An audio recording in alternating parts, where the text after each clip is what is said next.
I'm doing the Bluestar thing one more time, partially because I promised some people I would, partially because my last video about it was rushed, unscripted, and way too emotional, and partially because, surprise, surprise, I still heavily dislike her.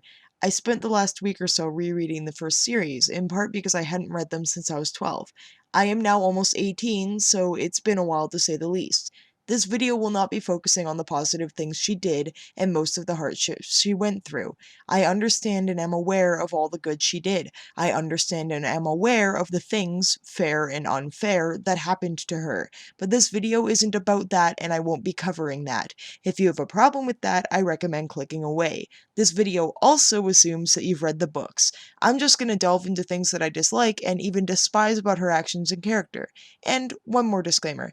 This covers a few of my character development / design pet peeves, aka things that are more opinionated than factual.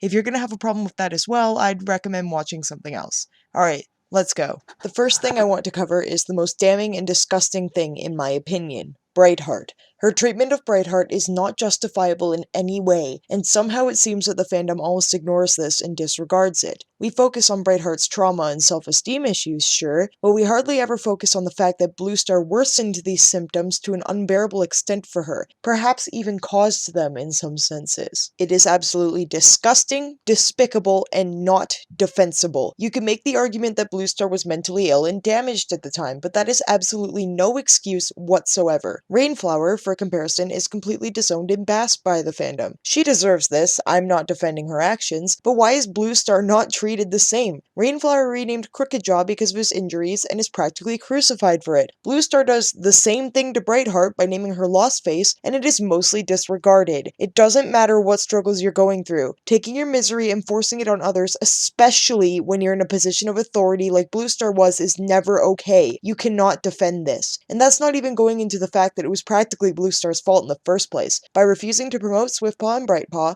despite them clearly deserving it, this is what drove them to attack the dogs. Bluestar is hardly held to any responsibility for this. It's despicable, and to finalize, it is completely unforgivable. You will not convince me otherwise. The second thing is her behavior through the second half of the first arc, give or take a bit. I understand her depression and that she was struggling, but, as I stated before, when you're in a position of authority over others, you do not have the liberty to feel sorry for yourself to the point where you neglect those who depend on you. Imagine if the Prime Minister decided to stop listening to his cabinet. He turned on the country, never left his room, and decided not to trust a certain people because of his own negative experience with one of them. It would be chaos, it wouldn't be accepted, and he'd be thrown out of office. The standard should be no different for the leader of a clan, in my opinion. She was honestly just annoying through this whole arc. Her mistrust of everyone was a bit boring and repetitive to me, and her ignoring even Whitestorm was honestly insulting. Her treatment of the apprentices, refusing to promote them, was rude and also unjustifiable to me.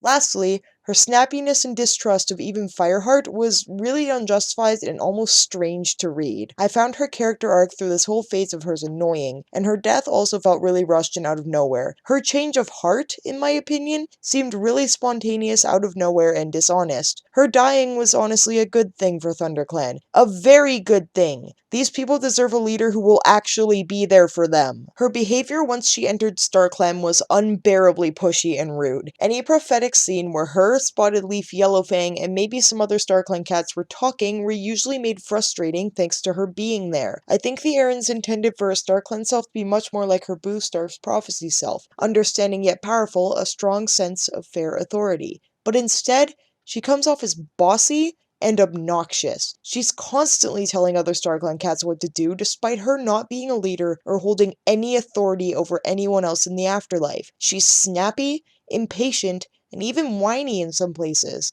For example, her moaning about them sitting in a spot that isn't completely dry at the start of Omen of the Stars. She sort of acts like a spoiled brat, and also seems to feel the need to insert herself in everybody's business. It's frustrating, to say the least. Her behavior in Bluestar's prophecy is really annoying a lot of the time. She's a massive hypocrite, getting mad about Snowfur and Thistleclaw's relationship while she herself is mates with a River Clan cat. Thistleclaw and Snowfur were doing nothing wrong or against the code, unlike her. They were in love, and you'd think that Bluestar would be happy for her sister, but no. Bloofer had this strange vendetta against Thistleclaw throughout the book. This isn't a defense of Thistleclaw. His actions towards Tigerpaw and Tiny, as well as Spotted Paw, are in no way okay. But he adored Snowfur, and the book made this pretty obvious. Bluestar is incredibly entitled throughout Bluestar's prophecy. She acts like she can romp around and do whatever she wants. Her hatred for Thistleclaw seems strange and unjustified, and she's just really frustrating to read. Entitled people are by far the most annoying people to me, so I find it really hard to sympathize with her. So yeah,